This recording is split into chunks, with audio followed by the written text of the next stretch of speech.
Il existe des centaines, voire des milliers d'histoires d'avions disparus ou de crimes mystérieux commis lors d'un vol d'avion. Certaines affaires finissent par être élucidées après des années de recherche, mais d'autres peuvent ne jamais être résolues. C'est probablement le cas de la disparition soudaine du vol 513 de Santiago en 1953, bien que l'avion soit mystérieusement revenu 35 ans plus tard. Avant de commencer, n'oubliez pas d'appuyer sur le bouton j'aime et d'activer la cloche de notification pour voir d'autres vidéos. Disparition d'avion. Lorsqu'un avion disparaît sans laisser de traces, des dizaines de choses peuvent en être la cause. On suppose généralement que l'avion s'est écrasé dans une zone éloignée, comme une montagne, un désert ou même la mer. En effet, il est très difficile pour un avion d'atterrir en dehors de sa trajectoire sans être remarqué. Souvent, après des années de recherche et de patience, des pièces de cet avion peuvent échouer sur le rivage ou être retrouvées dans des zones reculées des années après le crash présumé. Cependant, ce n'est pas toujours le cas. Les chercheurs passent des années et d'innombrables heures à étudier les indices qui peuvent aider à résoudre des affaires comme celle-ci. Mais parfois, celle-ci demeure tout simplement non résolue parce qu'il n'y a plus de preuves. Le vol 513 de Santiago.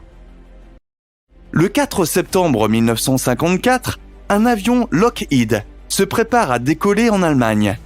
L'avion devait quitter l'Allemagne et arriver au Chili, situé en Amérique du Sud, quelques heures plus tard. Il y avait 88 passagers à bord et l'équipage se composait de seulement 4 autres personnes. Il s'agissait d'un vol tout à fait ordinaire et rien d'inhabituel ne s'est produit avant le décollage de l'avion. Après tout, des vols comme celui-ci avaient lieu plusieurs fois par jour, tous les jours à cette époque de l'année. Tous les passagers étaient des gens ordinaires et il n'y avait aucune cargaison supplémentaire à bord qui aurait pu inquiéter qui que ce soit. Il est difficile de dire à quel point ce vol était normal. Mais en tout cas, il n'avait rien d'extraordinaire en quoi que ce soit. Le temps était clair et sans incident. Mais quelques heures seulement après le décollage, l'avion a disparu sans laisser de traces. L'avion planait alors au-dessus de l'océan Atlantique et beaucoup de gens ont supposé que quelque chose avait mal tourné et que l'avion s'était écrasé. Mais aucun appel d'urgence n'a été lancé par le pilote et aucun signal de détresse n'a été reçu non plus. Tout le monde se demandait ce qui était arrivé à l'avion, mais aucune réponse n'a été trouvée. Les 92 personnes qui étaient à bord de l'avion ce jour-là ont été déclarées mortes. L'événement est tragique, mais les accidents d'avion ne sont pas rares. Alors, qu'est-ce qui a rendu ce vol si intéressant ? Un avion étrange sur le radar. C'était l'après-midi du 12 octobre 1989. C'était un jour normal et banal à l'aéroport de Porto Alegre, au Brésil. Cependant, un avion non identifié est apparu sur le radar. Le contrôle du trafic aérien a fait de son mieux pour contacter le pilote de l'avion, mais il n'a jamais reçu de réponse. L'aéroport était très fréquenté à ce moment-là. L'avion a fait plusieurs fois le tour de l'aéroport avant de se poser lorsque la piste était libre. Comme l'équipage de l'avion ne répondait pas, l'aéroport a envoyé une équipe de sécurité sur la piste pour inspecter l'avion avant que les passagers ne soient autorisés à sortir. En arrivant sur la piste, les agents ont eu le souffle coupé. Ils ne pouvaient pas en croire leurs yeux. Sur le côté de l'avion, on pouvait lire Santiago Airlines. Mais cette compagnie aérienne était fermée depuis 1956. Ils ont également remarqué que l'avion était un Lockheed Super Constellation. Encore plus effrayant était le numéro de vol, 513. Ce qui a encore plus surpris les employés, c'est que l'avion avait l'air tout neuf. Il ne montre aucun signe d'âge et ressemble exactement à ce qu'il était lorsqu'il a quitté l'aéroport en Allemagne il y a 35 ans. Ne sachant pas comment procéder, l'équipe de sécurité a décidé d'ouvrir les portes de l'avion et d'entrer à l'intérieur. Ce qu'ils ont vu les choqua. À l'intérieur de l'avion, ils ont trouvé des dizaines de passagers, tous attachés à leur siège. Cependant, tout ce qui restait étaient les squelettes des 88 passagers qui étaient à bord de l'avion il y a toutes ces années. En se dirigeant vers le cockpit, ils ont également découvert que l'équipage était également squelettique. Pour rendre la découverte encore plus effrayante, les mains du pilote étaient encore fermement agrippées aux commandes. N'oubliez pas que cet incident s'est produit au milieu d'une journée normale, alors que d'autres avions allaient et venaient comme d'habitude. La direction ne savait pas comment procéder et a fait de son mieux pour étouffer l'affaire, jusqu'à ce qu'elle comprenne ce qui se passait. Lorsque les agences de presse ont inévitablement découvert l'existence de l'avion, les gros titres étaient les suivants. Le vol 513 a atterri avec 35 ans de retard. Le public ne découvrait rien d'autre sur le vol, ouvrant la porte à toutes sortes de théories de conspiration et d'histoires folles qui allaient circuler pendant des années. La couverture du gouvernement brésilien. Le public a été extrêmement déçu que le gouvernement ne dévoile pas plus d'informations. Aucun résultat de recherche ni aucune explication n'ont été publiés, ce qui signifie que les citoyens locaux ont dû trouver leurs propres idées sur ce qui a pu arriver aux personnes qui se trouvaient à bord de l'avion. Le gouvernement n'a publié qu'une seule déclaration affirmant que l'avion avait atterri avec 35 ans de retard et n'a jamais pris la peine d'expliquer quoi que ce soit d'autre.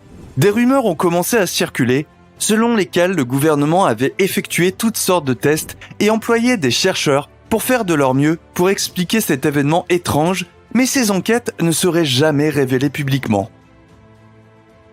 D'innombrables personnes protestent contre cela, dont un professeur de physique renommé, Rodrigo de Mana. Il a déclaré « Cette affaire pourrait changer toute notre vision du monde et de la science telle que nous la connaissons ». Il a ajouté que ce serait un crime contre l'humanité de ne pas expliquer ce qui est arrivé à ces personnes et de ne pas rendre cette information publique.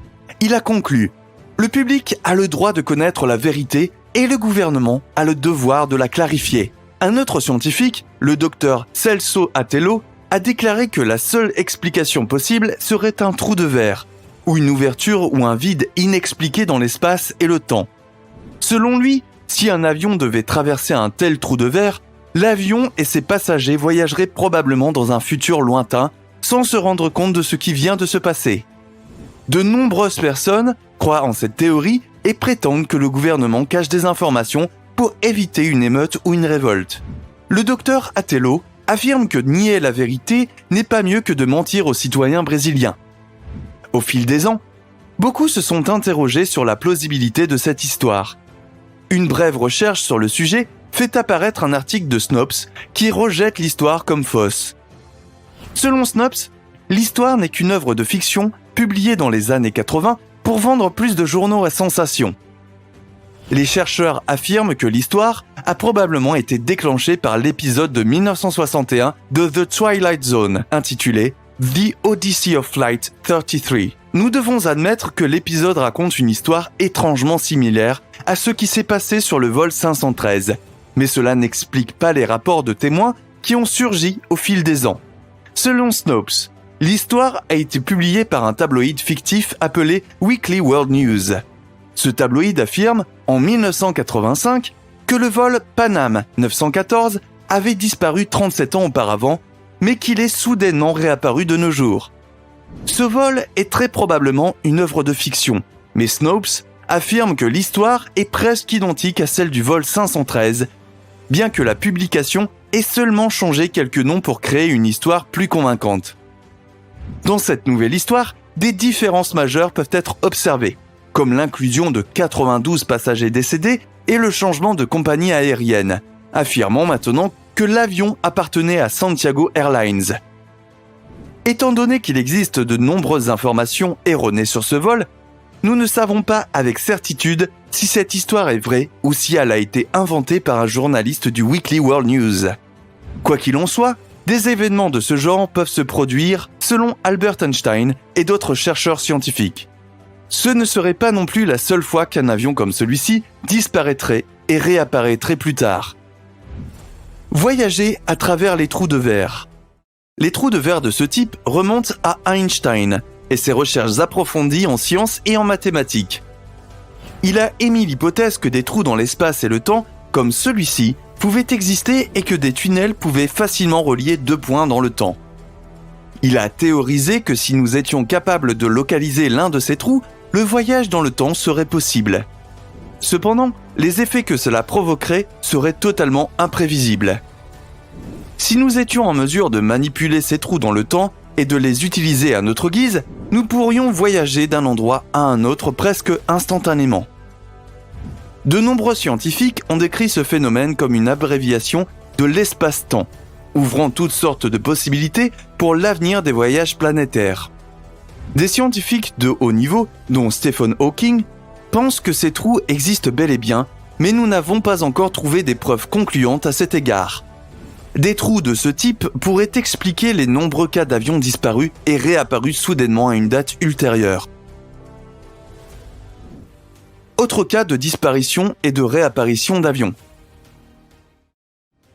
Le vol 513 ne serait pas la seule fois qu'un tel événement se produirait. Prenez par exemple le cas du vol 727. Cette histoire nous ramène aux années 1970. Le vol 727 de National Airlines était sur le point d'atterrir à l'aéroport international de Miami lorsque les choses ont commencé à mal tourner. Alors que l'avion était à environ 10 minutes de toucher le sol, il a disparu du radar et la tour de communication a perdu tout contact avec l'avion. Ils ont essayé désespérément pendant environ 10 minutes de contacter le pilote, mais celui-ci ne répondait pas. Tout le monde à l'aéroport s'est tellement préoccupé du sort de l'avion que des secouristes ont été appelés et étaient prêts à se rendre sur le site de l'épave. Il semblait bien que l'avion avait une défaillance et qu'il allait bientôt s'écraser au sol. Cependant, aussi vite que l'avion a perdu le contact, il est réapparu sur le radar. Le pilote et le copilote ont agi comme si de rien n'était et ont affirmé que rien ne s'était produit. La tour de contrôle radio leur a demandé ce qui s'était passé au cours des 10 dernières minutes, mais les pilotes n'avaient aucune idée de ce dont ils parlaient. Ils ne pouvaient pas expliquer cet apparent saut dans le temps. Pour rendre les choses encore plus étranges, toutes les horloges à bord de l'avion avaient 10 minutes de retard. Plus étrange encore, toutes les montres des passagers avaient également 10 minutes de retard. La seule explication possible à cette perte de temps serait un trou de verre. Mais les scientifiques et les chercheurs ont été incapables d'expliquer cet événement étrange après tout ce temps. Merci d'avoir regardé. N'oubliez pas d'appuyer sur le bouton j'aime et d'activer la cloche de notification pour recevoir d'autres vidéos.